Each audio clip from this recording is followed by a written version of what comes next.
Howdy,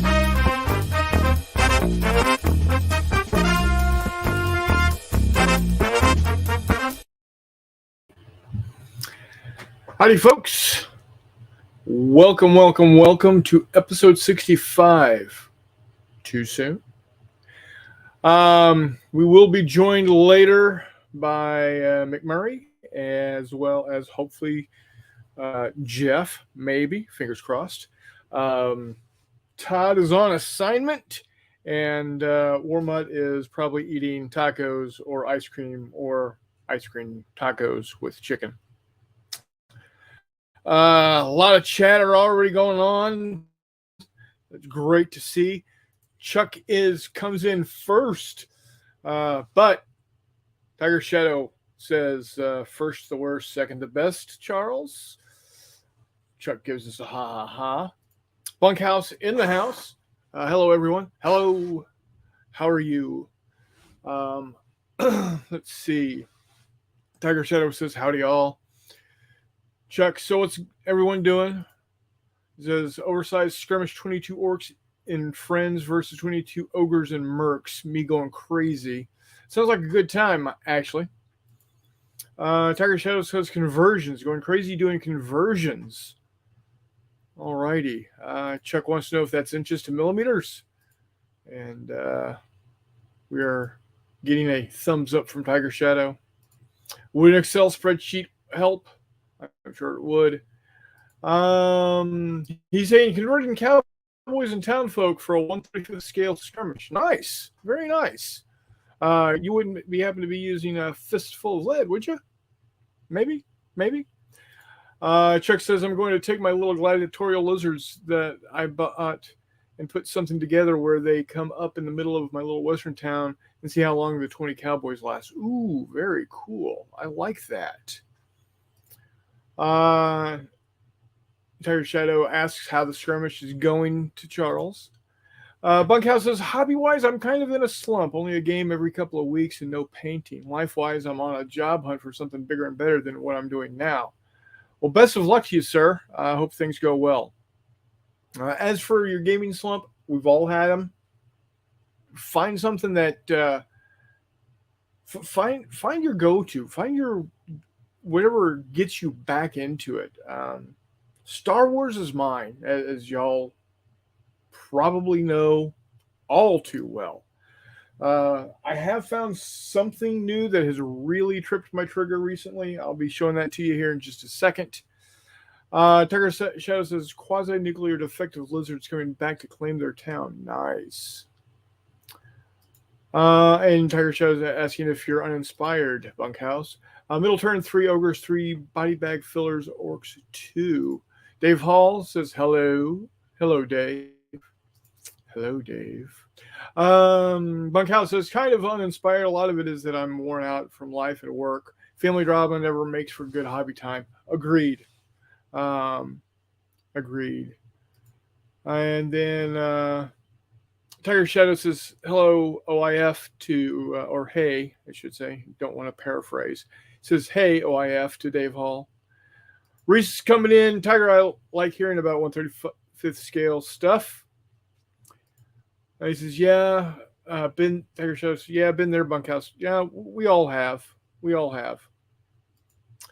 Scale-wise, my Ral Partha is maybe closer to 24 and Reaper Orcs look. Yeah, those Ral Parthas are true 25s, Chuck. Tiger Shadow says, Reese, I was inspired by your Vietnam games, so I dive-bombed into this. Chuck, damn, my fat fingers can't type intelligently. We'll let it go. Slow and steady, Chuck, Tiger Shadow says. Reese says, thanks, sir. Just posted the AR today. Joy of Wargaming. Heyo. How you doing, sir? Thanks for joining us. And in John Longshore, Chris, you need a new music theme. Sounds like a 70s porn film. Hey. Glowing Turtle. Good evening. Good evening to you, Glowing Turtle. Ogres, 55mm, Orcs, 35mm, Ral Partha, 25 to 28. Turtle says, hi, Joy of War Gaming. Fancy seeing you here. And then Chuck says fistful of lead with a twist. Glowing Turtle says lol. So before we dive into the topic tonight, which is when do we personally feel comfortable playing a game that is about an actual historical um, battle or a war? And we'll get into that here shortly. But I know he doesn't watch the show. At least I don't think he watches the show. He's never mentioned it to me, and he hasn't, come in and said anything here otherwise. But my gaming buddy Adam Jones went up to uh, Little Wars up in Chicago I think it was last weekend. Yeah, last weekend, and posted some photos of a game he played. The name of the game is called Con Sonar, and what it is, it's not really asymmetric, but it is sub versus sub surface vessel and aircraft. So one side is submarines only. The other side has your subs, your ASW ships, and your aircraft. So if it's an allied force, you would have like Arleigh Burke and Oliver Hazard Perry frigates, etc., and Sea Sprites and Seahawk helicopters and S-3 Viking aircraft, along with the P-3 Orions. Now I don't remember. I think a P-8 Poseidon, basically a 737. And they use 1/700th scale models. And it looks fabulous on the table. I don't have the money to do 1/700th scale. So I was figuring out, well, what scale could I do and print, and still have a decent looking game? And I thought 1/3000th scale. So I printed up and have now painted this Typhoon. I think it turned out really nice. I'm using a paper clip, and I'm going to have to find out a better way to darken that up. But I've put on a paper clip stand. Got it all painted up. I think she looks really, really sharp. Or, excuse me, he being a Soviet ship, it's a he. So got that. And hold on one second. Of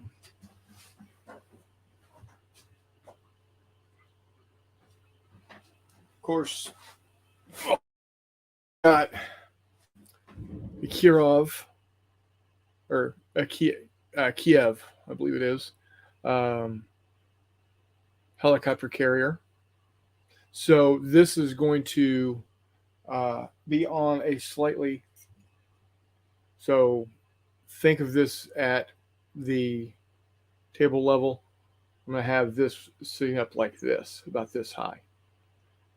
So I think it's going to look real good. Anyway, my brother Jay is in the house, the veteran war gamer. Anything after the Battle of Hastings is ghoulish and totally inappropriate. Be that as it may. That's a nice segue. Paul Beckus, good to hear from you, sir. Glad you're with us. He says, good morning, everyone. And there is Mr. Hex to Hex. Thank you for joining us, sir. Evening. How you doing? Well, just wore out and busier than be. Yeah. How'd your tournament end up?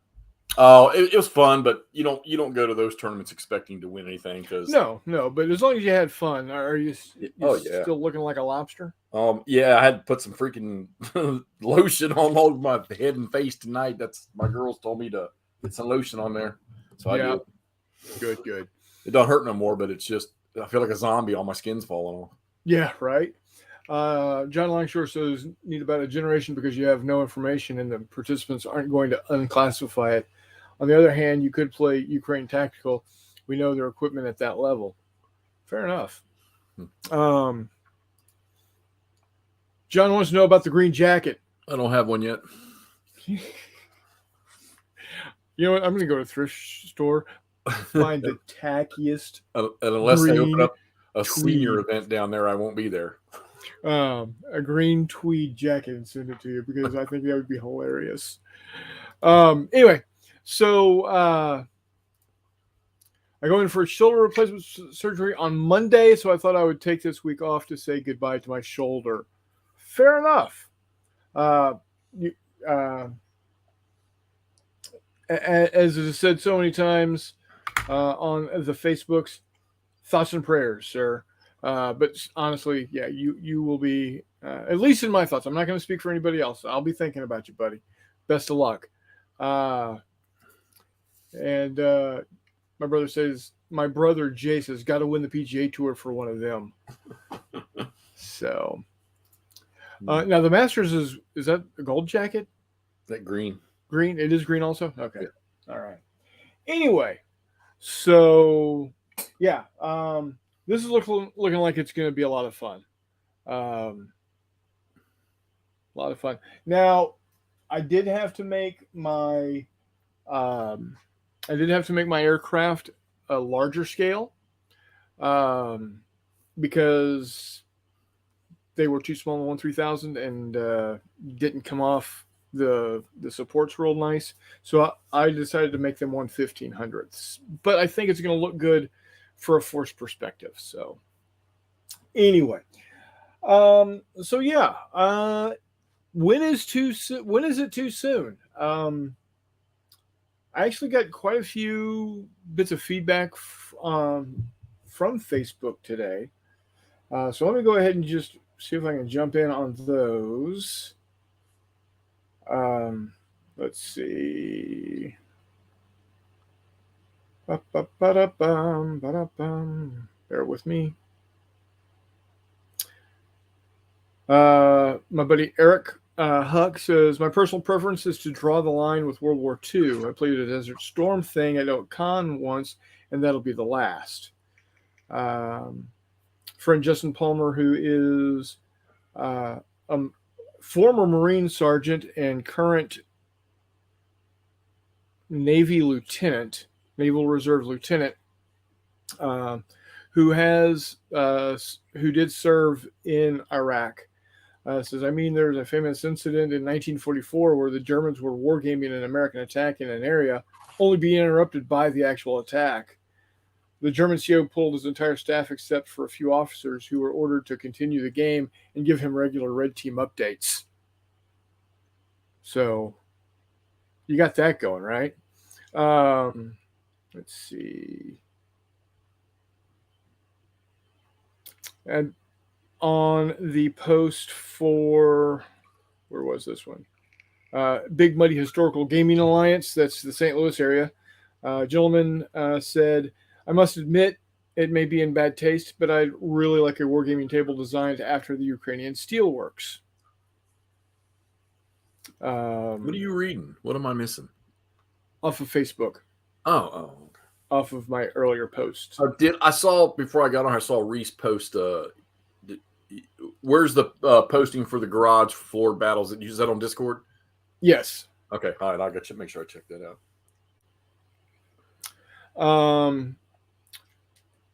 Glenn Strumbo, who used to be a regular over at Rocky's War Room, said, actually, I have trouble playing games for periods that I knew people that were in, like World War II, Vietnam, Korea, Gulf, Afghanistan. That's why I stuck to Ancient, Civil War, and Fantasy Future. I responded, that's exactly the thing we'll be talking about. Everyone has a different threshold. So, yeah, that's... And then lastly, my buddy Chris Copeland says, depends. Some people don't want to play scenarios that they may have seen in real life. By comparison, I would totally set up Ruskies versus Ukrainians right now. So there it is. for me, I, I, yes, I did serve briefly in the National Guard. Um, I was never deployed. I didn't do anything other than basic training and about a dozen and a half, uh, weekend drills. That's the entirety of my service. Um, so I don't have any any frame of reference whatsoever that Jeff here has, or my brother has, or a lot of my friends have. Um, so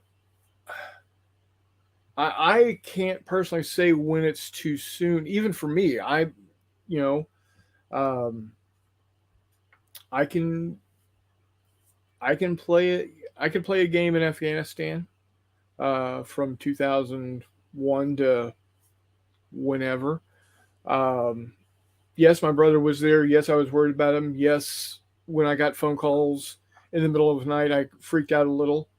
Um, but I'm, I don't, I don't have any kind of direct emotional attachment to a particular combat to make me think, maybe I don't want to do this because it'll bring up memories that I don't want to think about. And I know that's a big thing for some people that are, that have been in the military and have seen, as they say, the elephant, if I'm using that term correctly. Mm-hmm. And I get that. And and Jay will probably pop in here and correct me if I'm wrong, but if I remember correctly, at one point in time, he told me he would not play a game in Afghanistan, but if it was a fictitious place, Durkistan, he might not have as much of a problem with it. But again, I'll let him pipe in there for myself or for himself. Let's go ahead and take a look at some of these comments real quick. Chuck says, all my prayers, Paul. Paul gives a thumbs up. A flying submarine got a sci-fi book series that a flying submodel would be great. Actually, it's not flying in the air. It's what it's representing is that it is in the ocean. And let's see if I can. Wow, that's really far down. So this is going to be, like I said, I'm going to have this, this is all in water here. And then wherever I put the surface ships, they're going to be all at the same height. And that will be the surface of the ocean. So I think it's going to have a really cool look to it. Because, if you just have them sitting on the tabletop and you got this sitting on the tabletop, it doesn't look as cool. So giving you that 3D thing, I think it's going to look cool.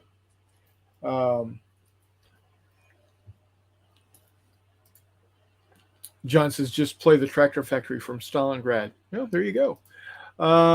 Reese says, he texted, I sent you a bunch of photos in a DM. That was to you, Jeff. Yeah, I'll go check those things out. Okay. Paul says he has no threshold.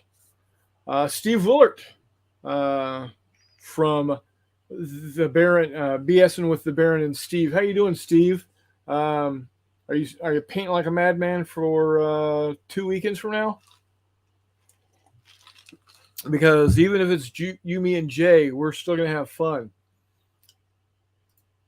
And then Chuck says, for me, except maybe 1980, what ifs? Just not interested in games from the 60s to today. It's fair enough. So, everybody does have their threshold. Some people, like Mr. Beckus, like myself, had no threshold. Now, there is a case to be stated that I might not be interested in a particular period. Um, World War One does not overly generate interest for me. Um, Vietnam, ground combat Vietnam is not overly interesting to me. Air War, sure. Air War Korea, sure. Ground Korea, not so much. But if somebody said, "Hey, you want to play a Vietnam game?" If Reese said, "Hey, I want to run my 54 millimeter Vietnam game. Do you want to play?" Absolutely, I'll play. It's just not something I will personally dig into. Uh, my brother says Afghanistan is a-okay, but not real Afghanistan. And I thought I had remembered you telling me that, and that's why I do have a scenario for um, force on force that is American Army infantry, U.S. Army infantry versus uh, um, Muslim fighters. Will be politically correct. Um, and I changed the wording, for where what the town was, what the country was, etc. For his benefit. Um, John says a flying submarine uh, would be something Argentinian hit in the butt with a missile. There you go. She says, I would love to play Nam, but I would feel real iffy playing it. My dad is a Nam vet and got a silver star. I'm just now hearing stories from his time there. Brutal, hard stories for him to tell. Um, Jay's and my brother Jay, obviously not Jay Wiley, but my brother and I, our stepdad served in Vietnam, and he he didn't say much about his time there. He was in the Navy, served on USS Midway as a originally just as a deck ape, and then became air sea rescue in a helicopter. That's a whole nother story. Uh, he opened up to mom, um, but to us kids, even when we were older, he still didn't really open up to us too much.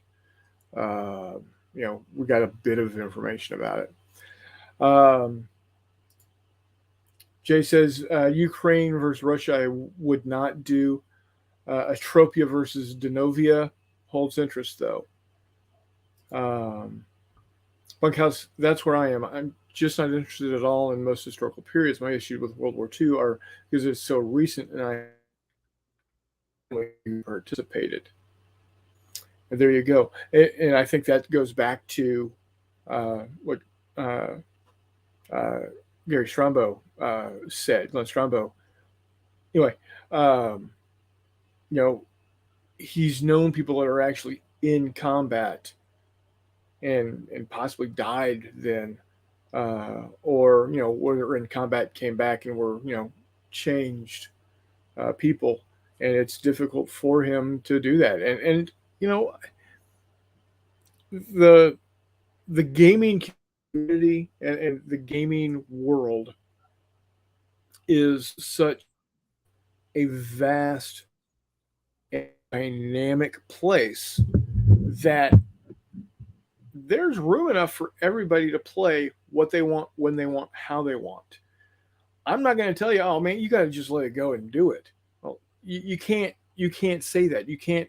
I can never. I could never tell my brother, you know, hey, you just need to let it go, and so we can play this game, this board game about Afghanistan.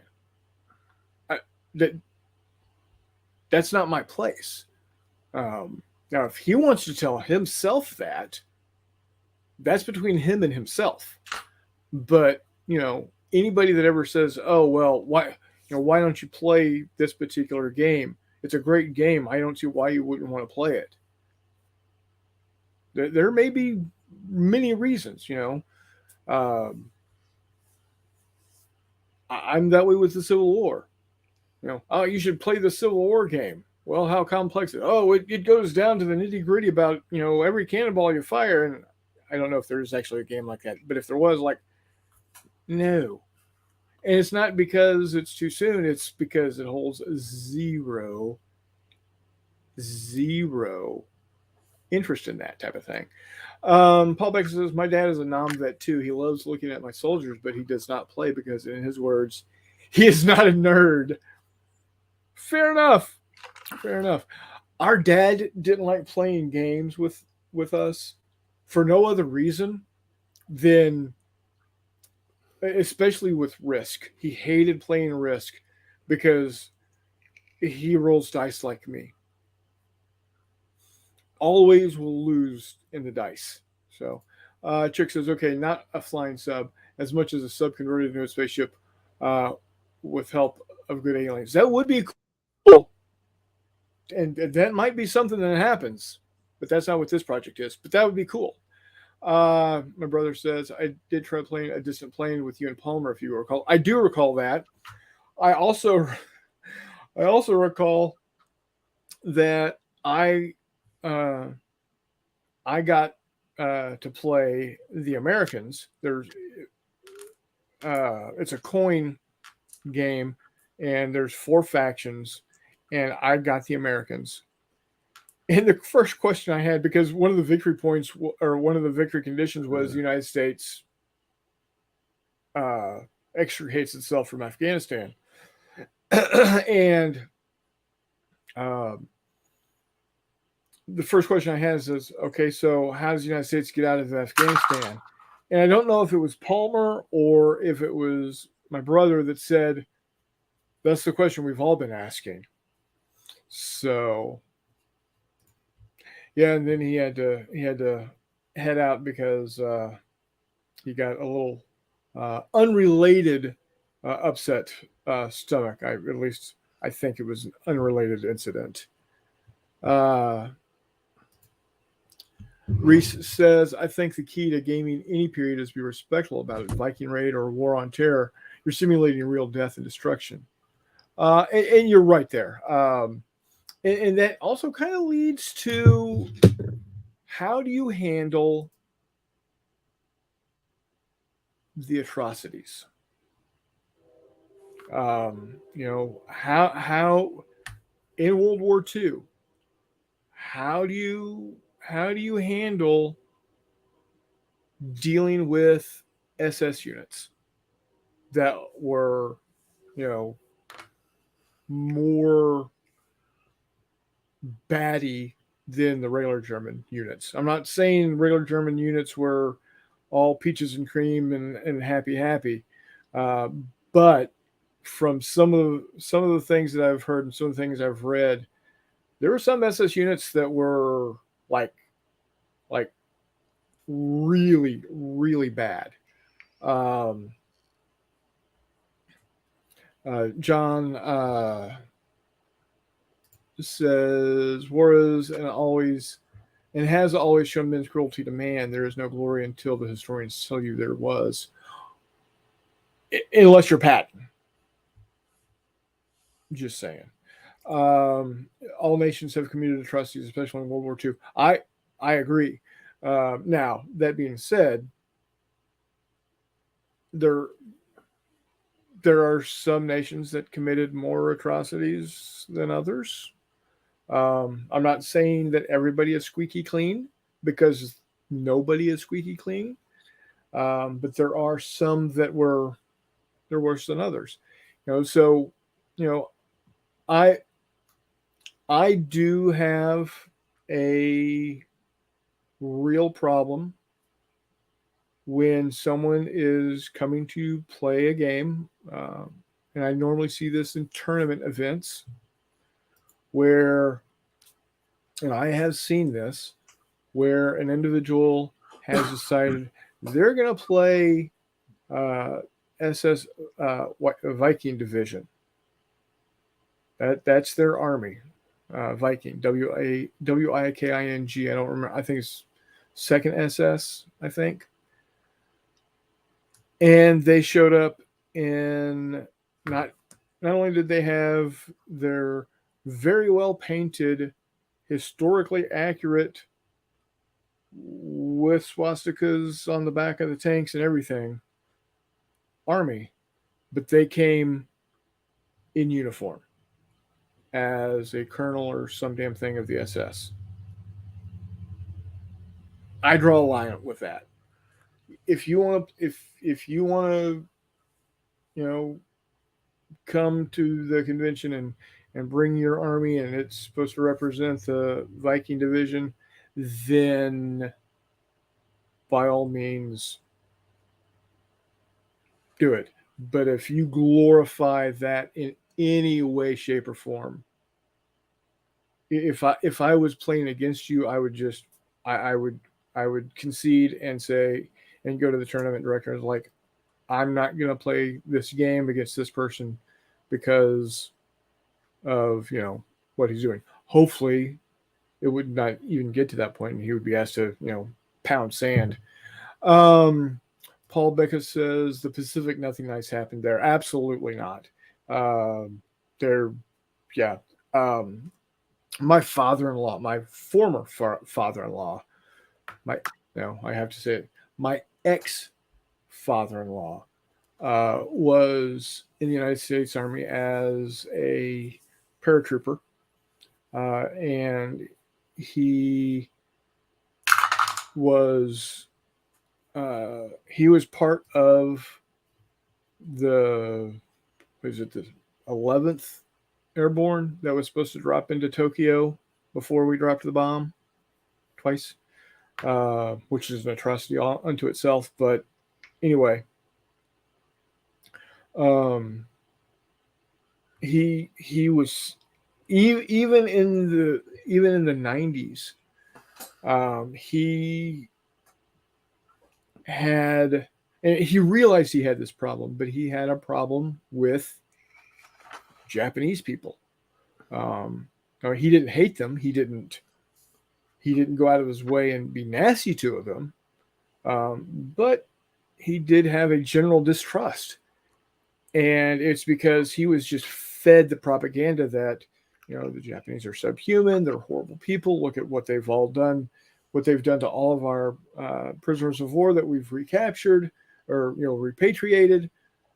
They're horrible individuals that are no better than dogs that need to be taken out back and shot. And just fed that over and over and over and over again. And then didn't get into combat.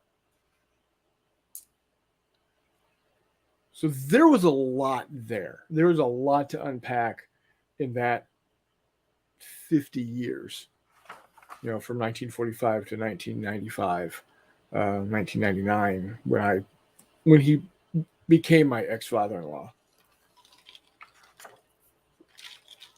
So I get that too, because we, the American soldier, the American Marine that did ultimately, fight in Iwo Jima and Okinawa. There was some not too good things there either. So is what it is. Bunkhouse says that's a big yikes for me too. Don't need the help of some wacko to live out a sick fantasy. Exactly. Baker says fair enough. Cosplay is not wargaming. Yes. Chuck says in Anzio, the movie, not Avalon Hill Anzio game, Robert Mitchum's character, a war correspondent, came up with at the end, we humans just enjoy killing others. Yeah. For whatever damn reason. Sorry, I'm rolling dice. That's okay. There's one thing to take into account is, say, the Allies versus Axis. Victory had to happen, otherwise Germany would have murdered another 50 million civilians to make room for Lebensraum. Absolutely, and I'm not. Were the atrocities bad? Yes. Am I judging the judging them for the atrocities? No. Um, was it right? No. But it's one of those, at the moment, it seemed like that was the only way to get the Here's one job for you. done. So you're talking about, okay, and I'm going to guarantee you right now that probably every one of us listening here or in here has seen this. So you talk about like if you went to play a game and somebody was dressed up in an SS uniform, yeah, that ain't happening. But I bet you can think of it, whether it be a convention or whatever, where somebody was dressed up as Napoleon. Or how about those guys at Gettysburg playing that game, the Little Wars TV, where the one boy was dressed up as Dick Ewell, a Confederate general. I mean, it's I don't know. I guess every one of us has things that just bug the shit out of us when we see it and we don't like it. I got mine, you got yours, everybody's got theirs. Yeah. But I think it's kind of interesting how, because we know what the SS did, but we could all sit here and say what Confederate Right. officers did, or I mean, so Or where do you union. draw the line? I don't know if you can draw the line. I think it's to No, each his own. so what my thought is, if you are there to play the game, play the game. You don't need to play dress up. I don't care. I don't care if you're going to be there dressed as George Patton or Doolittle or Caesar, whomever. It's not necessary. Right. The only time it would be necessary is if you're participating in a live action role playing game. There you go. But even then, there are rules and sanctioned events. So, John, that's slanderous. You should punish her immediately. let's see. Reese says, "Is there a difference in wearing frog skins while playing a Pacific game and an SS uniform for your game? Thoughts?" And that's exactly what we're talking about. There's no need to play dress up when you're playing a game. You know how I dress. If it's going to be Star Wars heavy, I'm going to wear a Star Wars shirt. If I'm playing World War II in southern France, I'm going to wear my 36th Infantry Division T-shirt with the unit patch on it. I'm not gonna dress up like Sergeant Sergeant Chablis from Made-in-Wash, Minnesota. I'm not going to do it. So let's see. John says, "I'm just judging my wife right now as she left me a huge bag of Ruffles and took all the French onion dip." Sir, that garage sale's getting closer. Sir, that's terms for divorce. I'm just saying. Joy of Wargaming John says that uniform is the next level strategy. If you're distracted walking by the table, imagine how distracted the opponent is. That's why I only attend tournaments wearing a two-piece swimsuit. Yeah, there's a distraction. John, you know what? Wear it. Hey, by all means. My Speedos and my cut-off sleeve T-shirts. I do accept the wearing of funny hats. Yes, to an extent.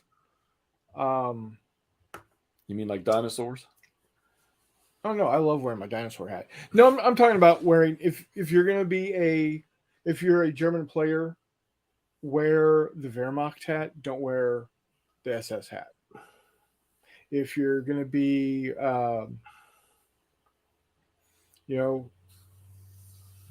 don't have something that is blatantly evil in the eyes of most people. You know, uh, a Confederate kepi is okay. You know, a the cowboy esque hat that Robert E. Lee wore. Yeah. That's fine. See, it's easy for me to make that comment because I don't. One thing you'll know about me with the Civil War is if if I go to Gettysburg and they're doing a bunch of reenactment stuff, I turn around, and come home. Yeah. I do because to me. I mean, I had when I used to take the color guard up there with them. My buddy, a buddy of mine that got me into doing that for them. He was a master sergeant with them, and he was in. He's a musician, and he was in one of the. He was a drummer for an infantry unit, I guess, reenactor. And I like to see that stuff where they go through the firing routines, and stuff like that. Right. But I don't want to see. I don't want. I won't go up there to watch the recreations of Pickett's charge. Of course, they won't do them on the battlefield. But I remember Right. walking through downtown or through Gettysburg, across from the old visitor center, when they would have all the encampments set up, and you could see how the recreation of how the soldiers lived in their. That was pretty cool. But reenactments, it because I don't. I mean, doesn't Jay? Don't you? Isn't Jay a reenactor? No. No, who is it? We have somebody comes on here. It's a reenactor. Um, we used to. Hippie used to be a reenactor. There was somebody else I know this.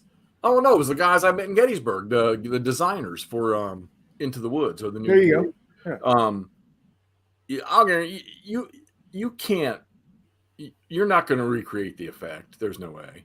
I mean, maybe you can recreate the movements of units and stuff, but I can't see how you can possibly recreate the effect. And I maybe that's why. And granted, I'm sitting here telling you I want to watch a bunch of men get fired in the face with canister from a freaking 12-pound Napoleon. Right. I don't want to see that, but I'm just saying you can't.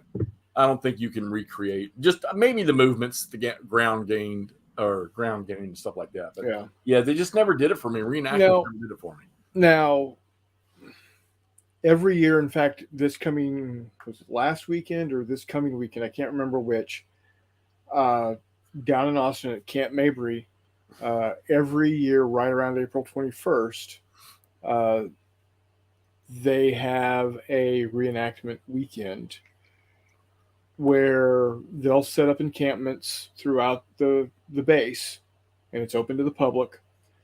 And you can see the Texas War of Independence, how they dress and how they would have camped. That you've got the Indian Wars, Buffalo Soldiers. Right. In fact, they've got the Buffalo Soldier. There's a group in Austin that I don't want to say reenact because they don't necessarily do a reenactment, but they do. They'll set up tents and have the horses there and be in the cavalry uniform of the 1880s, and then they also cook really good barbecue and sell it while they're there. They've got World War One. They've got World War Two. They even have a Vietnam, World War, and a not it's not necessarily global war on terror, but it is current activity. Right. And each one that they do, they model it to the appropriate size. So, for instance, the World War II reenactment, which is about 25 to 35 minutes worth of action, is about a company level with support. And by support, I mean they bring out their M4 Sherman, they bring out their Hetzer. They're set up to fire the machine guns and fire the cannon with propane. Yeah, they got a Hetzer. Wow. That actually runs. So they don't they don't do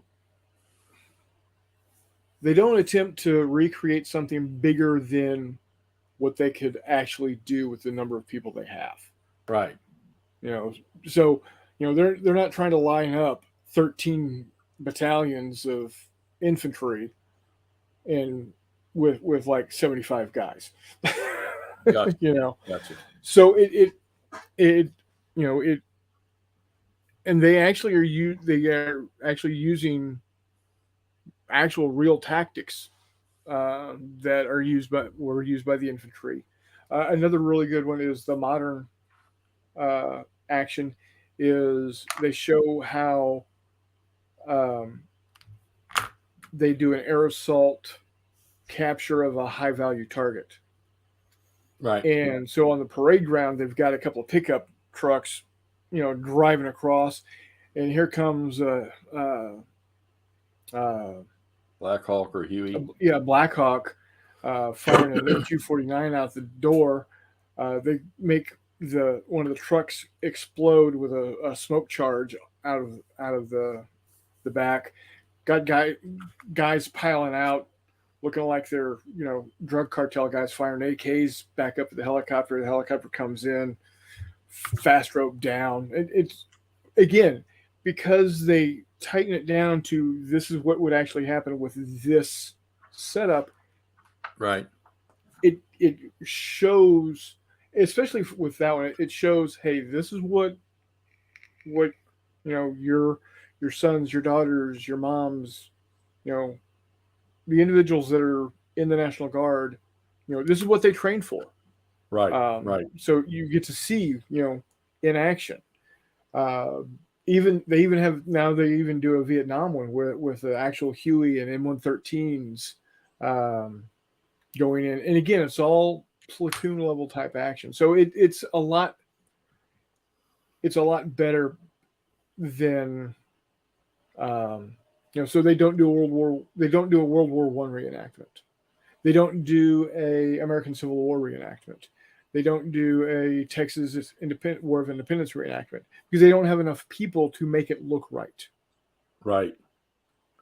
So yeah, I think I would have a problem with going to Gettysburg and seeing 75 guys on each side pretend that this is the attack at Devil's Den or whatever, because there's a hell of a lot more people than 75 there.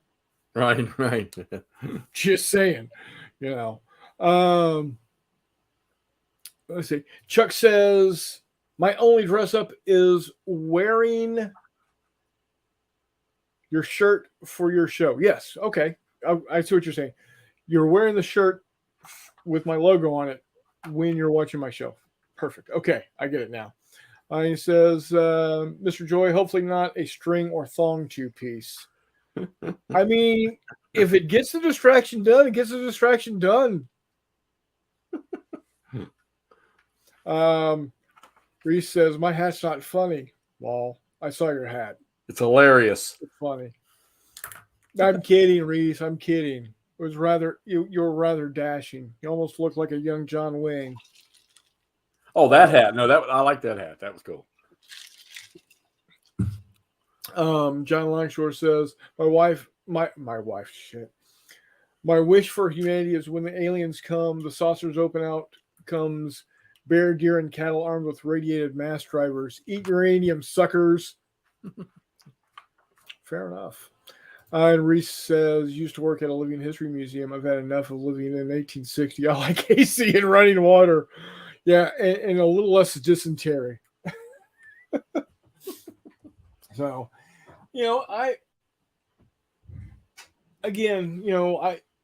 so for you, Jeff, we didn't, you served in, the Cold War era. You served, I believe you served even later than that, didn't you? Yeah, I was up through the first time around in the desert. Okay. So would you personally have an issue playing a first, Desert Shield, Desert Storm game? No. I mean, like I say, it's teach his own. It doesn't. I mean, I think probably most of us, for the most part, granted, we don't want to I'm gonna give you an example of me. I was at OP Alpha back when we had East Germany and West Germany, and I was doing my sort of my certification to run a border camp, and I had come down out of the tower up at the front of the camp overlooking the border, and was headed down to check on the guards at the front, or the guard at the front gate, to see how he was doing, because it was very late at night.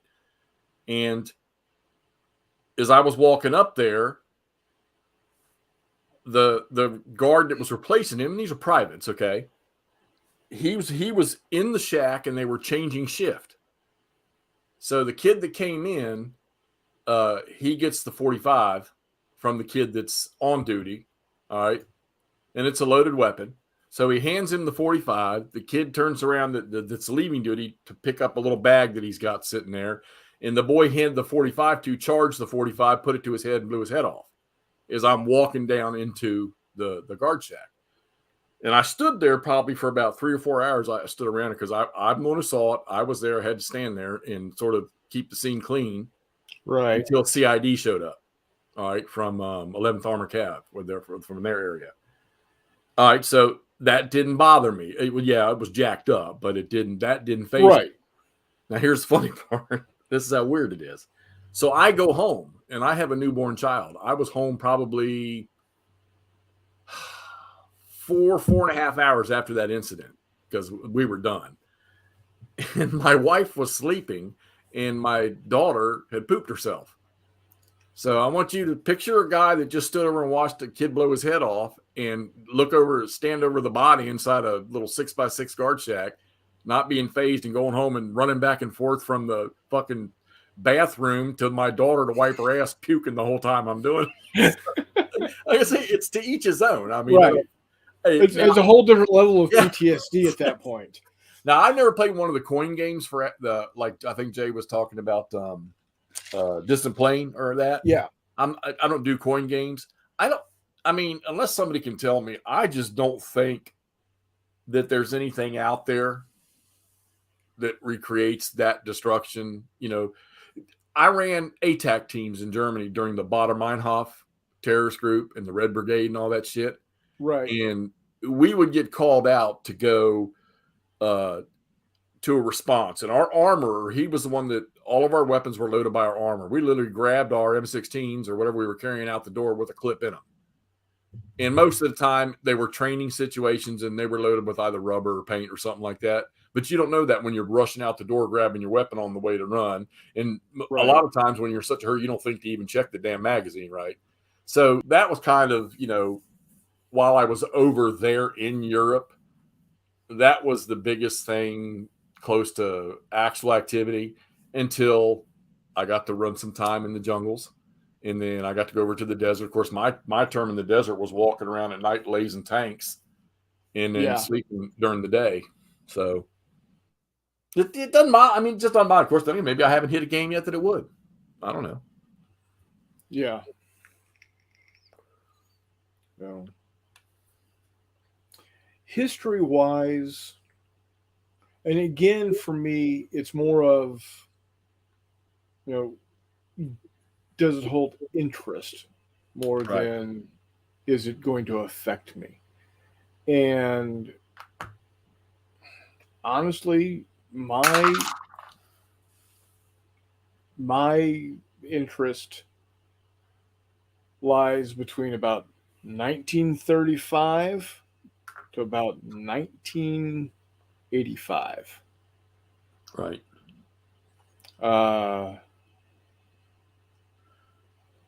Anything outside of that, I'll play, but I probably won't collect. Right. Here we go. Paul says I played in Fistful of Lead SWAT versus anti-vaxxers. Is that too soon? Never. No, absolutely not. No, there are some things that I think I might find interesting if I could find it, because of my personal history or My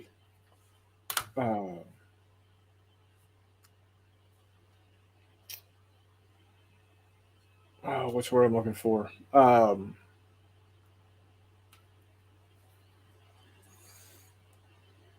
Either personal history or my links to history for various reasons, such as if there was a game out there, and I'm talking like board games at this point, because I could, and I know I haven't said it yet this time, but with Fistful of Lead, I can play any era with any models that I want. So miniatures wise, I can do pretty much whatever I want with the game systems that I already have. Whether it's a Fistful of Lead or it's uh, damn it, that other one with the Force on Force. Good lord. It would seem to Um, me though that you would have a better chance of being affected by by gameplay in a miniatures world than you would in this that I do because Probably so, because if you could because I put mean you're I mean you could physically recreate with with a number system how, for example, the canister shot from a cannon into the face of a company of charging infantry. right because you're actually dealing with you know you're dealing with guys that look like people. You know, so um, yeah. Whereas with you, you're just dealing with little square cardboard pieces that With numbers that get reduced. But yeah. like that number one on that unit right there doesn't mean there's one man. They might have 300 in there for all I know. Right, exactly. So, but as far as board games go, I would really like to find some board games that look at. You're 3 minutes early. Mr. Arnold and friends. Is that a Jeffy I see? Yes, it is. Hey, buddy. Um, so yeah, I would like to see a board game that handles the Texas War of Independence. Because of my personal, my personal link as being, from Texas. Let's see what John has to say here. So much for keeping it light. I thought my time in the Army was not so fun, but watching what is going on in Ukraine in real time makes me all that not so fun thoughts just insignificant on my part. Well, there you go. Paul says, Mr. President to elect, save us from nuclear war. Hey, it's Paulie. What's up, buddy? He's getting his shoulder removed on Monday. Oh, man, that should be cool. Yeah. The problem is with all of the supply chain issues, he's not going to have his replacement for like another year and a half. The $6 million bronze, a new show. There you go. No, yeah, he's getting a shoulder replacement done on next Monday. So That's he took fucking this week awesome. off. You better be careful with that brand new Bionic one, Paul. Go gentle the first time you play Yahtzee, or you'll tug the thing right the fuck off. Hey, can you imagine if I got one? No, that's my point. Yeah, like Right. you'd be right back in the fucking hospital. I don't know if you'd even get out of there. John Langshore says, McMurray 8 Ball says, concentrate and ask again later. Yeah, there you go. So it sounds like you're driving. Yeah, I'm driving home. I'll be home in a minute here. Okay, when you get home, I've got something to show you. I've shown the other guys. It's my new project. One of my new projects I'm working on. Anyway, is there? We've kind of gone around the horn with everybody else. Is there a time frame or a combat action that you won't play because it's too soon after? I don't know if there's necessarily like a time frame or a year value or anything, as much as kind of my personal connection to it. You know what I mean? Right. Like, I mean, for Christ's sakes, we played Fistful of Fentanyl in Kinlock, and that's something that I deal with literally every. Like, that's not just the Right. past; that's the present and the future. But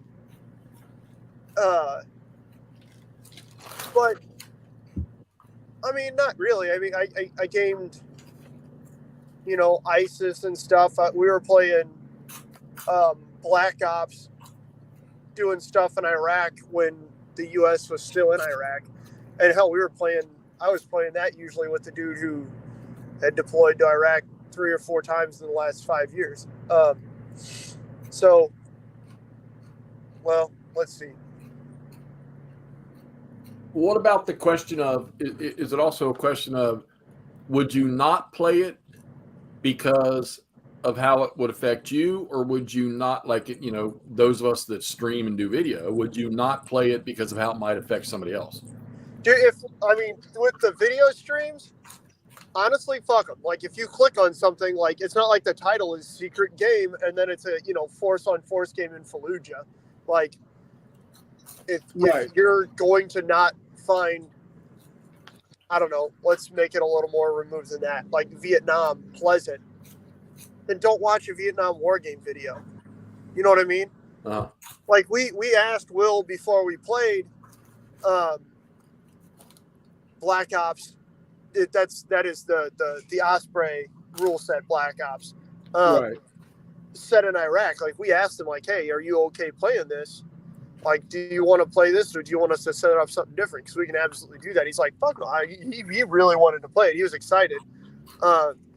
He rather oddly, like, made himself there, which always seemed like a dangerous game to play. Because it's like, what if you die, dog? But he didn't give a shit. So, you know, and some people are okay doing that. Yeah, he didn't care. Others aren't able to do that, and you know, I don't hold that against him in the slightest.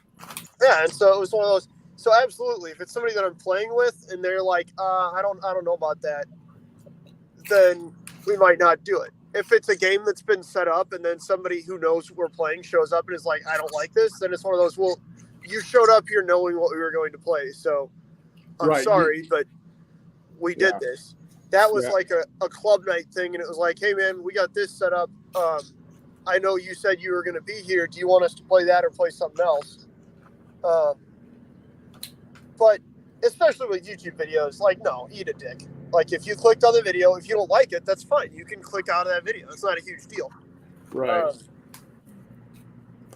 You know, if you know you're not going to like it, don't watch the video. If you're not sure about it, then start the video. And if you don't like it, then change it. Like, you know what I mean? Yeah, exactly. Yeah. At that point in time, it's just like anything else that you might not like, whether it's boring or you think it's dumb or you think the presenter's a moron, what have you.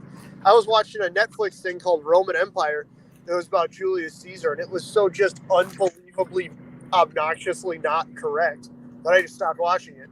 I didn't feel the need to, like, email Netflix and tell Netflix they were a bunch of pieces of shit for writing it, even though they were. Whatever. Some people might like it. That's good for them. Whatever. Yeah. Like, here's the deal with TV shows or movies or any type of media where you know ahead of time what you're getting into. If you don't like it, don't watch it, read it, look at it. Yeah, like Jeff loves Gossip Girl. That's fine. I'm not going to watch it, but he can. I'm not going to say that exactly. it shouldn't be done just because Jeff likes it.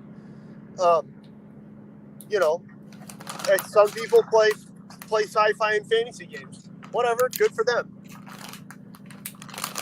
Like, Beckus wants your scenario. What scenario? Kenlock. Oh, Fistful of Fentanyl. For a fistful of fentanyl? Yeah. Yeah, post it up on, do a write-up on it and post it up on Discord. Oh, gee.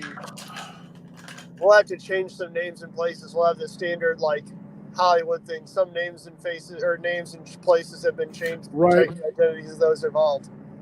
John Longshore says, I love Napoleonic time for the history, uniforms, and how it gives me a mental high. Yeah, I know everyone raped everyone else, but that's not why I get excited about it. Yeah, exactly. Warmont and I are painting up Romans. We're not condoning, exactly, rape and enslavement.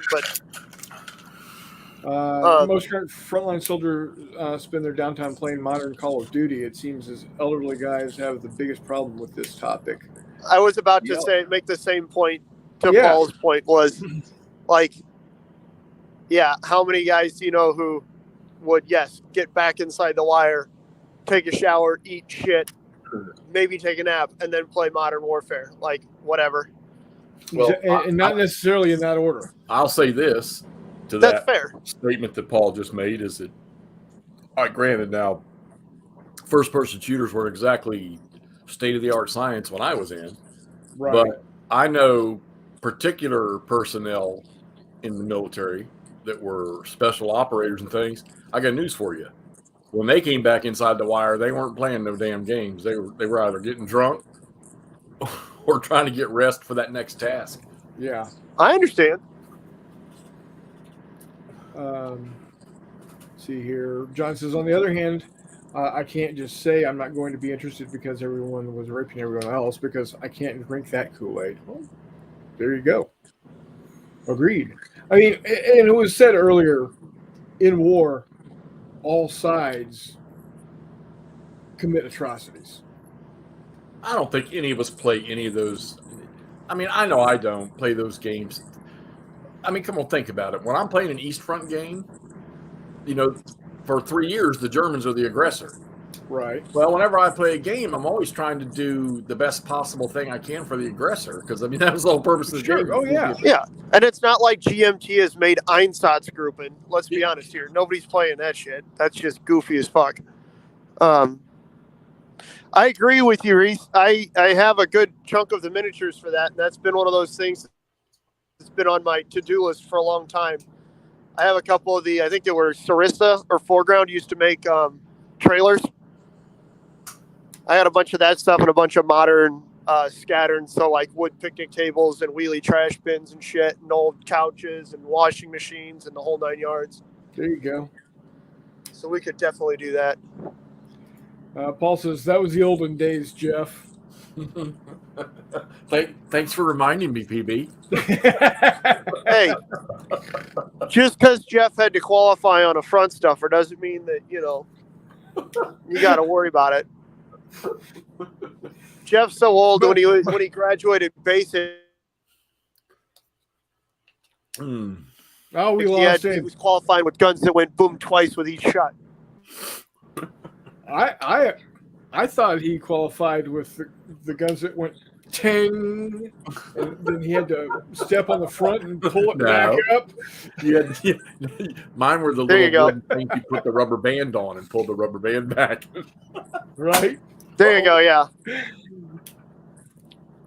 Boom. Jeff threw rocks better than anyone else in his basic class, okay? You leave him be. That's just mean.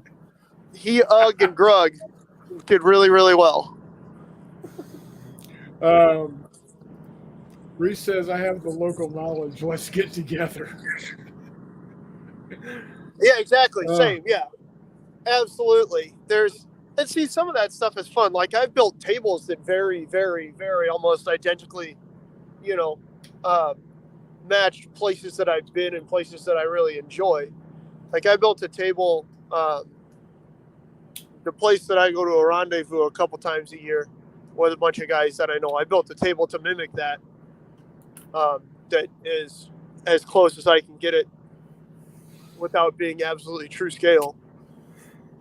But one of the games that I've really enjoyed that, again, is kind of one of those weird things. It's not a directly personal connection, but I really want to play a bushwhacker game centered on the immediate follow-up of Sam Hildebrand shooting George Miller down just outside of Fredericktown, Missouri.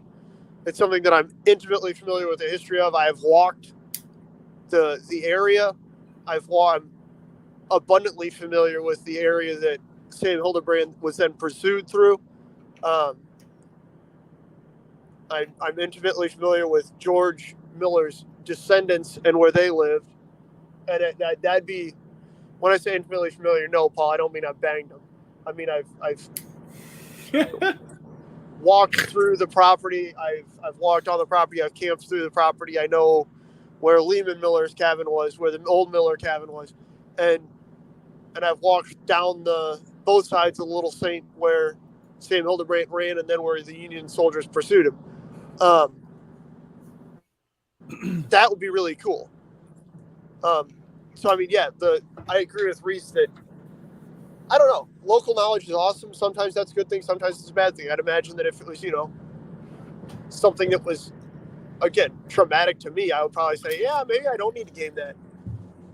Maybe that's something that somebody might enjoy. Like I said, I know Will, for whatever reason, really enjoyed gaming Iraq.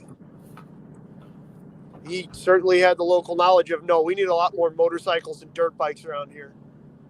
But yeah, so I don't know. I don't know if there really is necessarily a hard and fast too soon. I know some people have the, 50-year rule. Some people have the living survivors rule. I don't know. Yeah, I don't know. I was saying that I might not collect a particular time frame or a particular combat, but like I said, I'm not a huge fan of ground war Vietnam. But if Reese says, "Hey, Chris, I want to run my 54 millimeter game for you and the guys," I'll say, "Bring it. Let's make this happen." I always forget that I have a ton of 28 millimeter Vietnam. I always forget that shit. Probably because it isn't painted yet. No, actually, it is painted, but it was not painted by me. So it's painted in like old toy soldier style, where it's all splotches of color and ultra high gloss. Maybe that's what I'll test out dull coat on. There you go. John says, I can't say that. When I play the Germans, I drive their tanks off the cliff. Oopsies. Oops. What is red steel? It looks like the Soviets are invading Norway. The Romanians' Barbarossa attack just northeast of Odessa when they first were going across the border. Okay. Paul, go ahead.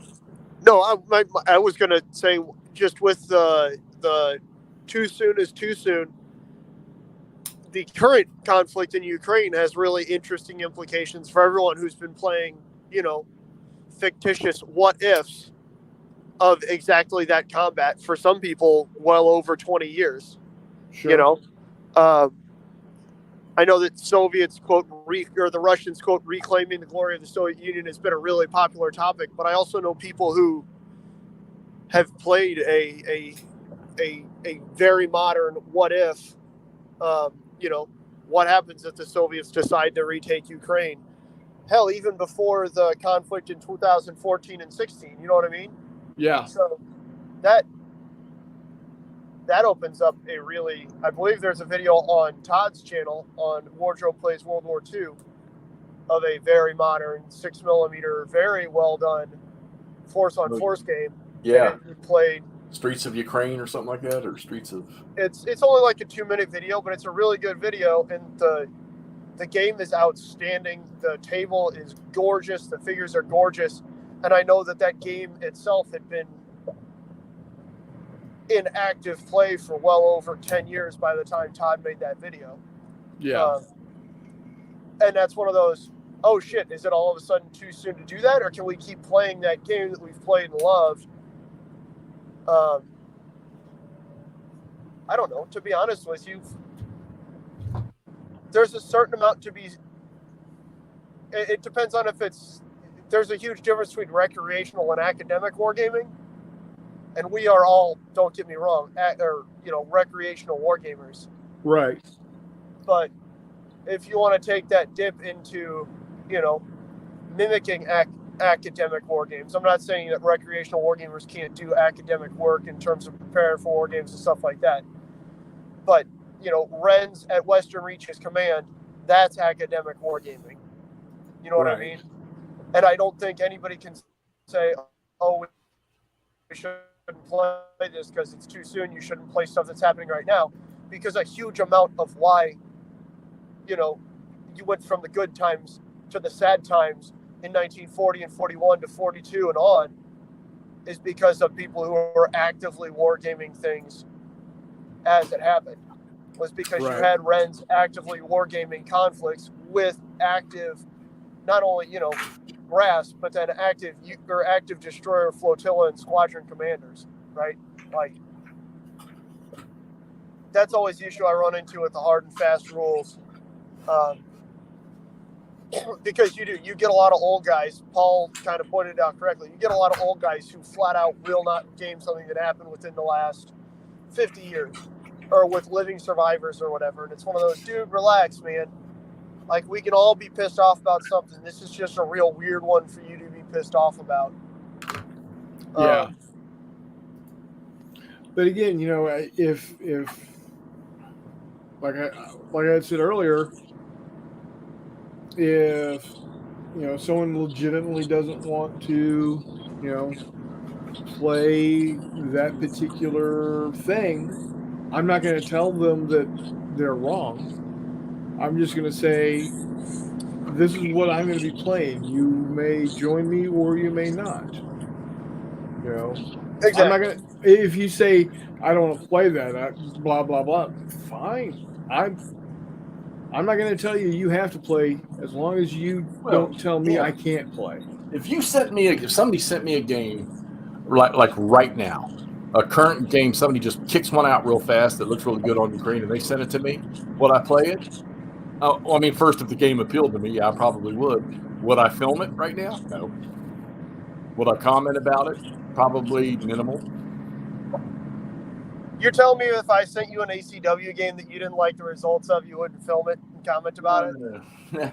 If somebody sent me a Ukraine game, like for what's going on right now. Oh. But I mean, if I sent you an ACW game, you would play it and film it, right? Oh, yeah, in a heartbeat, yeah. Okay. I want every viewer that's on right now to remember that. Well, no, wait. You're not going to send me a miniatures game, I hope. No, it'll be Hex Encounter. What could you possibly send me? Is it Appomattox? That's not going to... Yeah, it's Appomattox. It's the game of can Robert E. Lee bring drinks to the Union officers fast enough? I'm just kidding, Jeff. I'm just kidding, buddy. He's going to give me the finger or something. He's going to be an unhappy boy. No, I'm trying to fix my chair. Chuck says, play solo. You only have yourself to offend. That's a very good point. Yep. Although, if you watch, some of Jeff's videos where I've played solo, apparently I can offend lots of other people too. Helena hasn't commented in a while, Jeff. I'm kind of sad. Haven't seen her. Oh, well. Paul says, which company will be the first to bring out miniatures for UK? I'm betting either Eureka or Empress. Agreed. Oh, I'm sure Empress will. They dance on everybody's graves. Fuck Empress. Yeah. That or what's that other one over in the... Not Empress. Jesus. The guy who runs it looks like a fucking gnome. He games with the Perry brothers every now and then. Steve May runs it. Spectre. Except for I'm pretty sure that company's like broken up now. But they certainly would have. Yeah. John Longshore says, playing a SEAL Team 6 game of searching the Kremlin's basement for Osama bin Putin. Oh. And then he wants to know if you're driving a tank or is your muffler going out? Well, see, my car kind of sounds like a jet. On account of St. Louis being St. Louis. So I'm currently driving a Honda Civic. Did you get your catalytic converter ripped off? No. Okay. Somebody tried to, but they didn't realize they couldn't get to the front end of it. So only the rear end was disconnected. which now means that there's a disconnect between my catalytic converter and my muffler, which I basically just passed off as it needed a break, so I'm giving it a break. There you go. Yeah, it's a pain in my ass. Nice. No. Again, thank you, St. Louis. Every game company has a gnome in charge. That's fair, but no, like the dude who runs Spectre legitimately is like 4'10" or something like that, and he looks like a doofus, and he's a dick. So there's that. He used to ban people from the Modern Wargaming Facebook page because they didn't like his miniatures or they suggested other companies. That guy's a dick. Yeah, it's well, you know, talking about dicks. The reason I made my comment on our private group earlier. So I posted the link to the video in the World at War 85 group. Comment immediately pops up with, "What does this have to do with World at War 85?" And I was in the process of typing out something that Tolstoy would have written, and decided, you know what? I'm putting way too much into this. Yeah. As it turns out, I don't give a shit what you think. So I said, and I'm not even going to allow anyone else to come in and start any type of back and forth with this jagoff. So I just deleted the post altogether. Like, if you want to be a complete douche canoe about things, then I'm going to take my ball and go home. I'm sad. I guess I'm not on that particular group because that seems like the sort of thing I probably would have just pulled up and started linking every single one of your videos about World at War 85. Related on channel. So they got like 8 fucking notifications or something. So yeah, it just, you know, if you don't see how somebody of my age or you know, Jeff's, you know, experience of, you know, being quote unquote on the front line of the Cold War and having something horrible happen to them during that time frame, and they can't bring themselves to playing it because of whatever reason, then you're not understanding what I'm putting down. Plus, Lock and Load makes actual historical scenario games, like the Falklands game I've got. You know, yeah, Paul, I understand, and there are a lot of times that I think about, do I want to go really honestly with all social media, to be honest. You know, there are media. It makes sense for you to have a Facebook page with the YouTube channel. It's whatever. Yeah. Actually, But, speaking of the Emperor Down Under, he's one of the only people that's ever told me it was too soon to play a conflict.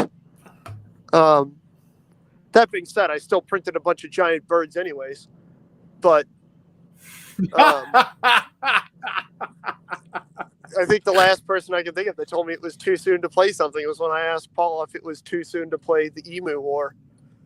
And I did print a bunch of those. I feel like they are one of the first in line to be painted after Roman month is done. So in the start of May, there's a number of things that have stacked up in line, but I think Emu War is certainly one of them. I need to find some soldiers of the Outback to put onto the table with them. But I have some like 1 or 2 sprues of Perry's Africa Corps or 8th Army guys Yeah. I almost just put them on there, but I need guys with Lewis guns. So, yeah. Reese says he's got rules for Emu War. I actually bought, there's the Badger with a Quill. The dude who made all those things made Emu Hammer 20K or something, and it's like $1, and I bought that. It's pretty rough. I'm gonna have to figure out what the hell I'm actually gonna use. But I found while I was browsing Board Game Geek last night, I found squad leader scenarios and counter stuff for the American Civil War. oh Jesus Christ! Wouldn't I'm that surprised you're able to talk right now. You're not just completely dehydrated and turned into a damn raisin. ASL for ECW. Yeah, is that like ACWSL? I'm surprised he's got enough blood upstairs to be able to actually, converse. Yeah, that's my point. I think this last week I have dropped 3 games on the table, and in less than 24 hours I have removed 3 games from the table. I have not been satisfied. Now, here's the funny thing. I had the Invasion of Italy, the Avalanche Invasion of Italy game up. That game is the same rule system that this game is in. Now, I've only played 1 turn of this one. I like this. The Italy game I didn't like, so now I figured it out. It's Italy in particular that I don't like. It had nothing to do with the game. Yeah, I'm running into that with Waterloo. I get like 2-3 turns in, and it's just one of these. This is. Oh. Hey, there's Peter. Yeah, that's what it was, Peter. So there's a whole 3 or 4 pages of it in board game. God, I think that was one of the nicest farts I've had in a while. Oh, good Lord. But anyways, yeah, I'll get like a turn or 2 done in Waterloo, and then I just sit there staring at it like this is. I don't like Napoleonics, man. If you don't like it, you don't like it. Well, I'm trying to push through because we made that start video. But that might be I get on and read a pre-prepared apology to all the viewers for I can't do this. Well, I just dumped 3 games. What are you talking? I got 2 videos up there where I started to play games, and then I took them down. I haven't put any notification up there as to why. Oh, you're a dick. Yeah, because screw the viewers. Yeah. Hey, because I want to sell them. Hex to Hex doesn't even care about his viewers. All 4 of them. Actually, I've noticed your views have been going through the roof, Jeff. Well, I did. So the only video I've done in the last week is the review of those counter trays. Yeah, but there's a bunch of views. Also, did they send you those for free? Yeah, sent me 10 of them. Look at you becoming YouTube royalty. Todd's getting them too. Well, we all know Todd's royalty. I think Mo dropped our names. That would be my guess. I'm still saying you guys are YouTube royalty, but I think I am going to have to take Waterloo off the table. Maybe put I'm thinking War at Sea. So we'll stick to the old Avalanche Hill theme, but I don't know, man. I can't do Waterloo, man. Well, don't. I can't remember. It was a game. That game was in pretty good shape, wasn't it? Yeah. Somebody will take that game off your hands. No, I'm going to keep it. Eventually, I'm sure I'm going to come around and be like, oh, man, I really want to play that. You know what I mean? Right. No, you won't. It's too soon. It happens all the time. Oh, okay, that's fair. It is too soon. 207 years, too soon. Too soon. Actually, it's only 206 years. It'll be 270 years in June. Maybe then I'll be okay. But no, I'm not going to get rid of it.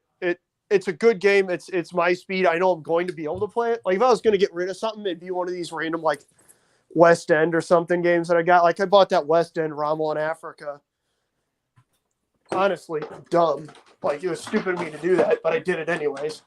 I barely even looked at that game before I bought it. But you got that pretty cheap though, didn't you? I think I paid $15-20 for it. Yeah, and that's a classic. I mean, that's my point. It's the same reason I bought 1776 because for a while there, my local half price books had board games really cheap when they would get them. They wouldn't get many. And then for whatever reason, they've got more now, but they're very, very, very proud of what they have. And demanding a bit of a premium. Like, I think I paid $20 for that 1776, and the last time I was in it, they had one for like 45 or 50, and it was just one of those, what the fuck? Come on. Yeah. They've got a bunch of the ACW old Avalon Hill bookshelf games. I got one of those now. I'd like to I have was the about to say. Pittsburghville one, but I think the ones that I sent you passed on. I got Bull Run.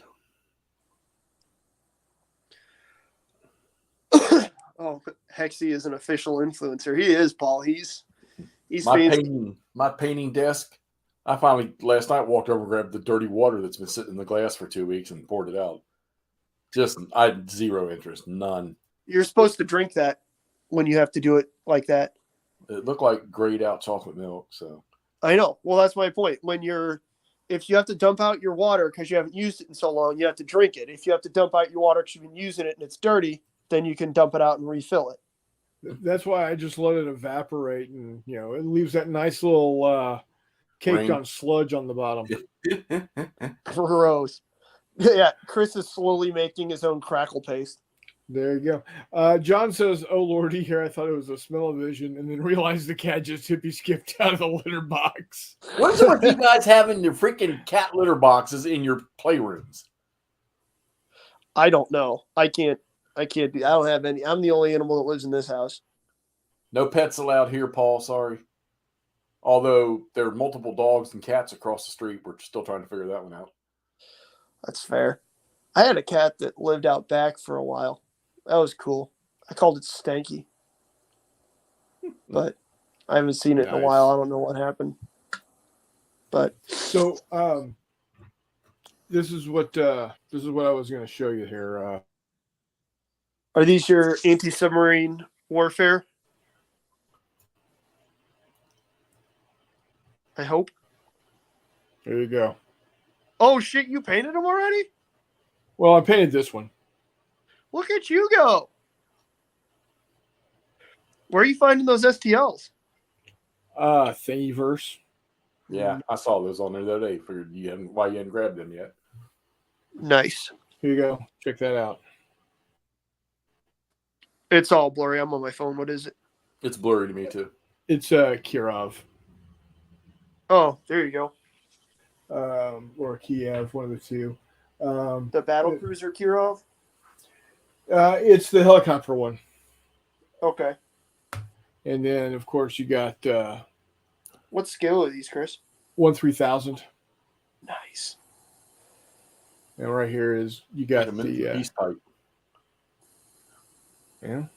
Was that first one 1/3000? Yeah. That's huge. That's Typhoon class.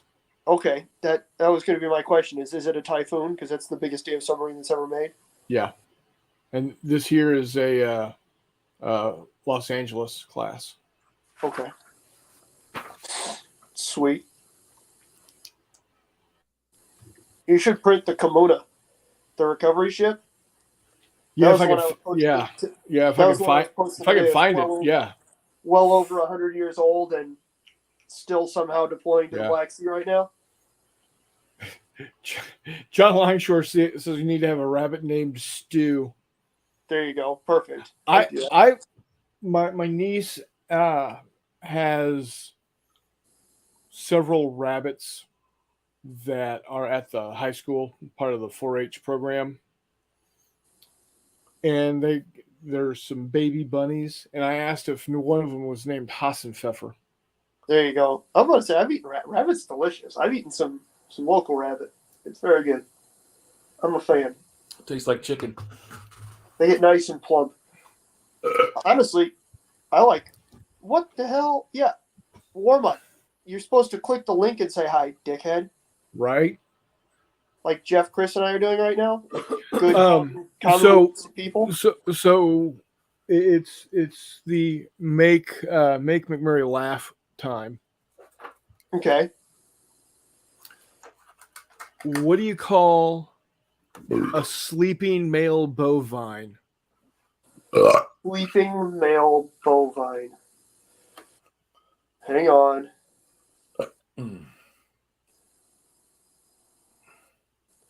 Bull sleep? No. I don't know what. A bulldozer. Nice! Fuck yes! A bulldozer. What do you call a cow with 2 legs? Not ground beef. No, that's a cow with no legs. Yeah, I know. Half off? Lean beef. Lean beef. That's good. I was about to say, yeah, the stripper with 1 leg is Eileen. She works down at the IHOP on her days off. And do you know what you call the Asian? The stripper? Asian with 1 leg? Yeah. Oh, I feel like we're going to get canceled. Irene, there you go. Oh, man. Who wants to win 5 of these? Me? No. What are they? I can't see Put it up, what's enlarge it. the screen Not himself. Oh, me? All right, chat. I'm running a contest right now. Who wants to win 5? McMurray can't chat right now because I'm in the live show, so I can't comment on the chat. You're not getting them. I send you games. Ow. Come on. Paul. I'm looking for the response. Say it, Paul. Make him pay the postage to Australia. Say it, Paul. No, sorry, Nacho. You don't win. You said you wanted a response. You lose. Going. It's not. There's a 2-minute delay, Jeff. Relax. Going. This sounds Peterborough like the best of wins. Nothing. I got time to give away, John. John wants to know what's wrong with them. They're brand new. Hey, Paul got it. Paul got it. That's going to be a harsh on the postage. Nah. You know, hey, I $20, $30 to send a T-shirt. I was going to send that game to Rough Swordsman. The Napoleonic game over to England, and I think the shipping was like fucking $52 or something like that. Are you So serious? wait a minute, let's outsmart this system. So I went and to Second Chance Games over in London, and they had the Decision Games version of it. And I emailed them. I said, hey, I want to buy this game and ship it to somebody else over there. And they said, just put the shipping address in there and we'll send it off to him. He got that thing in 24 hours. There you go. And That's it cost awesome. me nearly about the same as it would for me just to ship a used game. He got a new unpunched one. Yeah, like I said, sending that Paulie got a God, I need to send Paul a different T-shirt because Paul got a crossover weekend T-shirt. And then he sent me a box of stuff too. What? I got no problem sending those things to Australia. Yeah, there you go. Paulie boy said it. Send me an email. Send me a mailing address, Bronze, and I'll What you need? Bronze? Bronze. Send him the Star Wars T-shirt. That's fair. Yeah. Shit, Peter, last time I sent something to Canada was a tailor-made driver, and it was out for 3 weeks. The guy never got it. They sent it back to me. Yeah, they said Canada doesn't exist. Yeah, only in the hearts and minds of sad French people. Apparently the taxes or something are just unbelievable. So we haven't spoken about it yet because it's not too soon to talk about this. And that is March to Victory 2023. I hear Jeff's going to be there, and Brian's going to be there, and Todd's going to be there. Yep. And I'm going to be there, and Chris is going to be there, and I know Reese is going to be there. Yeah, I'm super excited, honestly. Yep. It is mere months away. Huh? What? It's about 11 months away. Oh yeah. Just mere months. Just just a smattering of months. So I That think is we're by at, definition more than 1 month. Thus, it is mere months away. yeah. Otherwise, it would be a mere month away. Right, exactly. Yeah, if this was February, A, it would be a hell of a lot colder than it is right now. B, then it would be a month away. I wish he would feed them goddamn gerbils before he starts the show on Wednesday night. Who? Me, You're feeding gerbils? You have gerbils now? run my internet. Oh, okay. I'm about to say, Yeah. I thought you had more goddamn animals. No, we're still with the 5 cats, the 1 dog, and the hedgehog. I And forgot you. you had a hedgehog. What the? And you. Well, I Yeah, mean, and you. You're the extra animal Donna has to take care of. Bless her heart. hey, woman's a saint. I know. She got to put up with this bullshit. I know. But yeah, if anybody is interested in helping out making March of Victory 2023 a success, and you can't be here, go to marchofvictory.net right now and buy 1 or more raffle tickets for the Star Wars gaming weekend that's coming up May 7th. Yeah, I just bought a bunch of those. And for $35, they've got a Star Wars t-shirt. Some of the Star Wars game t-shirt. Is that the same material as like the March to Victory shirts and I your think it like, is. Stoke shirts? I think it is. Because those are the bitchingest t-shirts I've ever put on. They are super comfy. Yeah, they are. Let me actually pull it up. Yes, while I pee. Well, that'll take 20 minutes. Ew, got him. I'm just kidding, Jeffy. I wouldn't make fun of your prostate. That's only Warmut.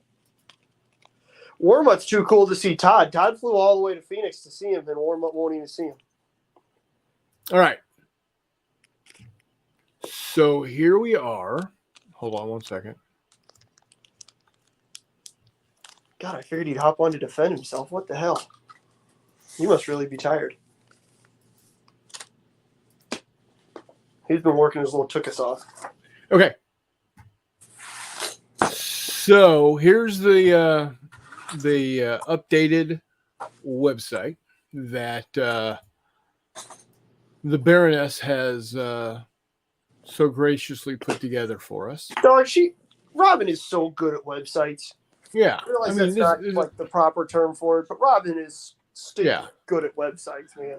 It is going to be at the same location. If y'all have not checked out the photos, you got to check out the photos. Which is an awesome location, by the way. It is a great location. Hey, big, speaking of Steve, wait, right what? there is Steve's in the chat and he's on the screen. Hey, what up, Steve? Oh, yeah, I got to go to a wedding on the 7th, Stevie. I would rather No, meet you guys. No, you don't. I do. But are you in? And there's Mr. McMurray himself there. Where? Right there. At the bottom of the page. Oh, yeah. Losing to, what's his name? Yeah. The kid. The kid. The child. So, but yeah, Steve, I really wish I could. It's unavoidable this time around, but another Thursday journey is going to happen pretty soon here because, well, I don't know. It's gotta happen. I miss that shit. I had a great time the last time I just drove down there rather randomly on a Thursday night. I didn't tell anybody. Jay thought I was fucking. I knocked on the door because I didn't know if it started at 6 or 7. Jay's like, "Oh, McMurray's here. Hey, what's up?" So, you go to March to Victory, and right at the top here, you can go to the gallery and see all the really nifty games that had been played there. Right next door is May the 4th be with you. And here, you can be part of the action and buy a t-shirt.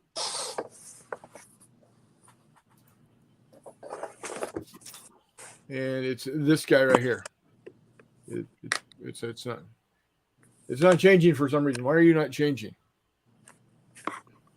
It's a good looking T-shirt.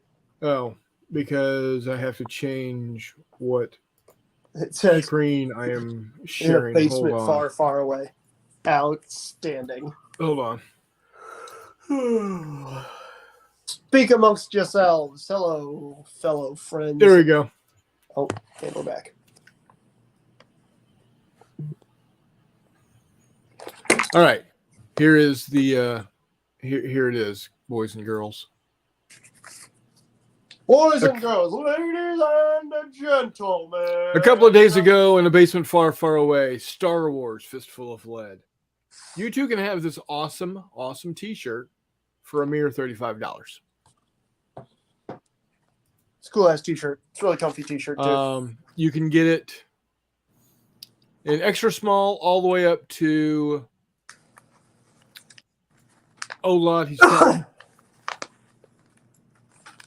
a 5XL. Now the 5XL is a little more expensive at $40.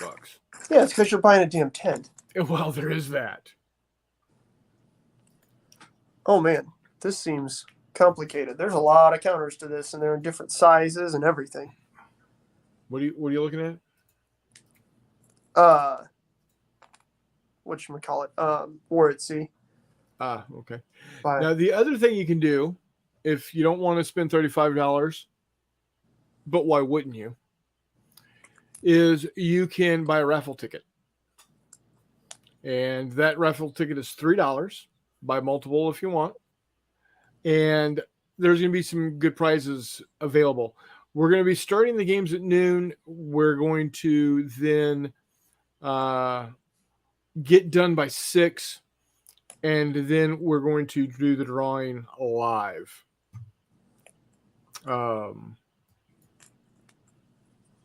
So yeah, there's your raffle ticket for $3. Buy multiples if you want. There's going to be copies of Fistful of Lead. There's going to be copies of the cards available. There's going to be bundles. So fun will be had by all. Nice. Maybe I'll win a copy of a game that I won't have to buy another copy of for a minute. Well, there you go. Jay will stave off a sale for 5-10 weeks. Yeah, exactly. So if you want to be part of March to Victory 2023 and you can't make it, or you can make it, but you still want to support it in other ways, this is the way you're going to do it. The plan is, what's that? I said, ding, ding. Honestly, guys, it's a good cause. It's a really good cause. It's one of those things where if you couldn't do it, I'd advocate you just donate. But here's a good opportunity. Jay isn't asking, hey, just give us money. If you want to just give Jay money, I'm sure he'll just take money. Oh yeah, he'll do that too. It's a good way. I mean, raffles are always fun. Everybody likes raffles. It's kind of like when that kid walks up to you and is trying to sell their cookies or whatever. Buy damn cookies. Kid was brave enough to walk up and ask for cookies. Buy cookies. They're from Kinlock. Yeah, well, yikes. You don't want them cookies.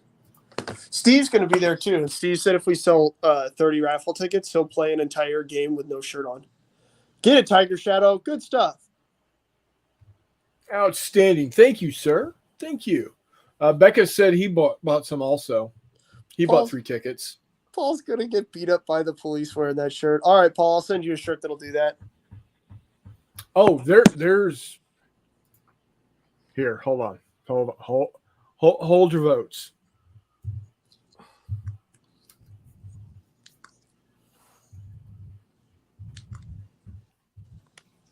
We're going to take a look at... No, wrong button.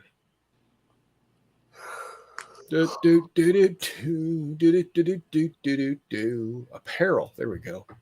Jeffrey, I'm clipping War at Sea. Are you proud of me? Clipping? Yeah.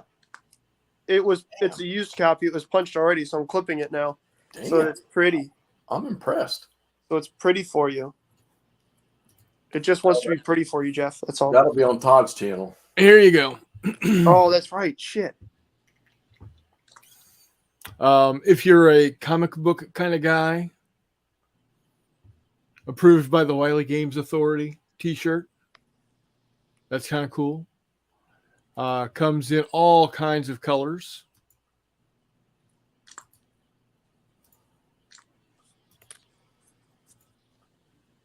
They also just...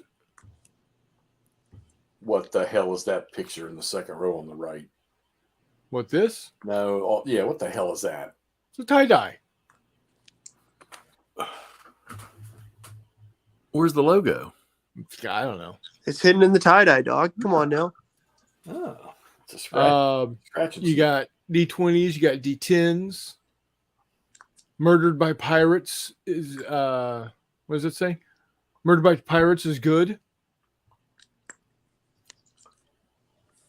NPC clone. Here you go. All the bad guy logos all slammed together. That's kind of cool. I wonder if Jay would donate a Murdered by Pirates t-shirt if I ran a Pirates game with Fistful of Lead like I've been hoping to. I don't see why not. Give one to the guy who gets absolutely creamed. Yeah. Yeah, so, if you don't like the Star Wars game, Bitten by a Raccoon. Yeah, that's for Warmutt. Yeah, that's just the story of his life. They got sweatshirts, and the sweatshirts aren't that expensive. No, they actually aren't. They're hoodies for $25. There's a hoodie. Jeff uses those because you can store dope in it.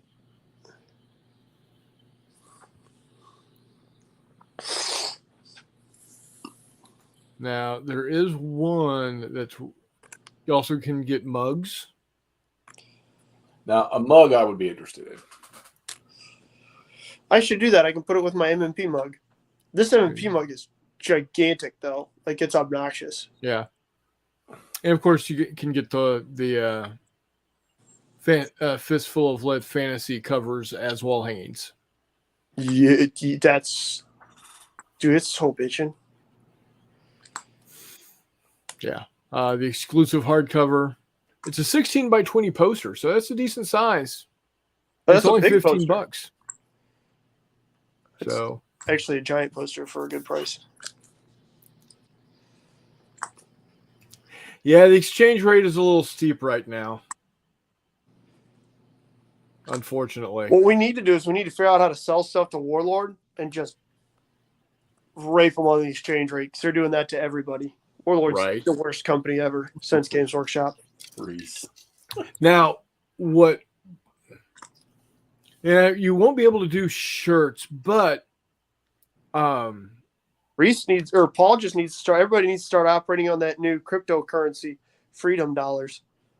Right. I think if you get on most stock exchanges, you can find them under USD. So, if I remember correctly, at one point in time, Paul said getting gaming stuff from the UK isn't all that expensive comparatively. As long as it's not Warlord, I think that's the truth.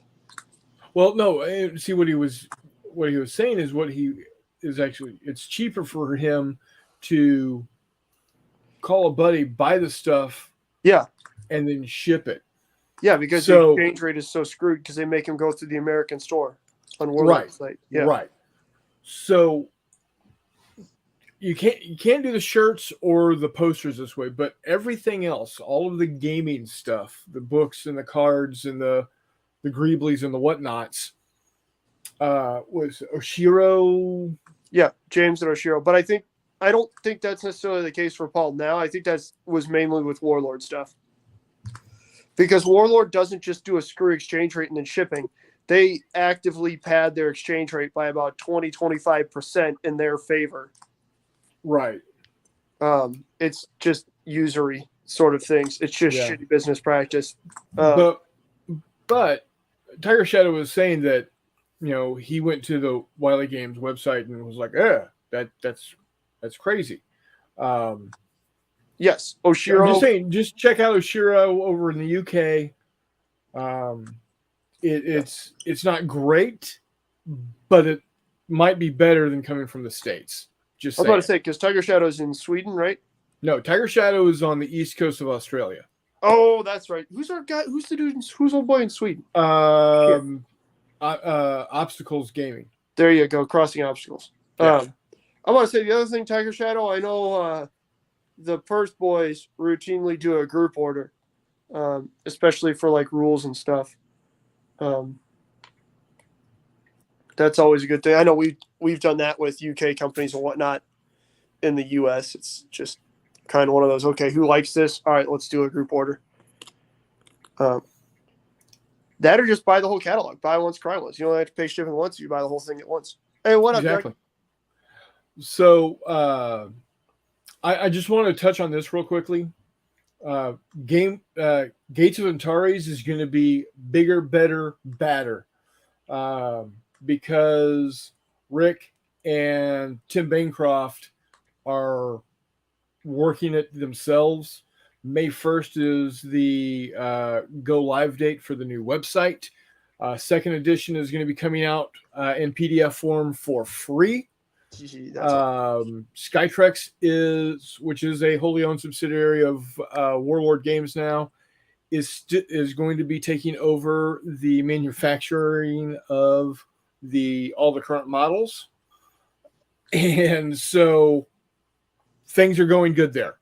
Don't worry, Gates of Antares is alive and kicking, and will be doing better than ever, because it is now not languishing on the Production sideboard. Warlord. Right, at Warlord. It wasn't even on the back burner. It was like in the back of the freezer locker with frostbite. It was on the floor with the clippings. Yeah. They were shitting all over it. So, yeah, it's going to be so much better. Don't worry. I'm not a Gates of Antares man myself. It's cool. I'll play it if somebody wants to play it. I'll play just about anything if somebody brings it up and says, "Here, I've got everything. Let's play." I just like the social aspect of gaming. That's why I game. So, Paul Becca says, and they have a minimum buy. I buy the card packs from the UK heaps cheaper. There you go. So Tiger Shadow says, I'll keep looking into it. John says, I just send the money or donate something for the raffle. I'm sitting in 60 years worth of tchotchke. I feel like a hoarder without the roaches. Yeah, if you want to, because we are looking at doing a Friday night raffle. Now that raffle is buy the ticket there, be there to win. I think he was talking about the Star Wars raffle. We can do that too. But yeah, if you want to do something, be a part of it by donating raffle prizes, let me know. You can send them to me, or I can get you in touch with Jay and y'all can work things out. That'd be cool, John. That'd be cool. And then Bunkhouse says, oh yeah, I'm looking forward to what Rick and Tim are doing for Antares. I'm just salty that so many of my favorite games stopped getting official support. Yeah. Well, see, that's the great thing. This is the new official support. Warlord Games can go pound sand for all I care when it comes to that. So, all righty. Well, we've actually been cracking for about 2 hours, so I think I'm going to go ahead. We've been hovering around 9, 10, 11 per the entire night. We're talking about March to Victory. We're actually going to have a total of 4 fundraising events. The first one, of course, is May the 4th be with you. Then sometime over the summer, I think they're going to be doing a brew up gaming event where we're back downstairs at the local bar there in Independence, where the first Wiley weekend was. We're going to have a Wiley weekend, and then in November or December we're going to have a massive full table winter snowball or snowball brawl event. And I'm sure that there's going to be T-shirts for every one of those. I'm sure there's going to be raffles for every one of those. So yeah, if you want, John, I can get you in touch with Jay Wiley and see what you would like to help out with if you want. If you don't want, that's fine too. Do what you want to do. So, guys, thank you so much for being here tonight. It was very enjoyable. John, as always, thank you. Bunkhouse, Tiger Shadow, Paul, Reese, Bunkhouse. I might have said you already. Who else do we have? Jay, my brother Jay earlier. Steve, thanks for stopping in and saying hi. Peter Bergs, thanks for dropping in and saying hi. Warmut stopped in and said hi. Warmut, yeah, I was going to ignore him because he didn't come on. I don't care if he's with the wife, going to go get the daughter. Don't care. I know. Who else did we have here tonight? John from Joy of Wargaming was here briefly. Oh, I missed John. Damn. Yeah, he was here for a little bit. Chuck was here. Okay, Chuck was the one I was going to say. We got some guys every week who watch and comment. Yep. Enjoy everything, even if they can't watch live. So, guys, thank you so much. Yeah, hey, Paul will have a new shoulder next time. He'll be the Bionic Man. Do do do do. Da da da. That's James Anyway. Bond. I'm sorry, I don't know. Yeah. So, guys, until next time, we will see you on the flip side.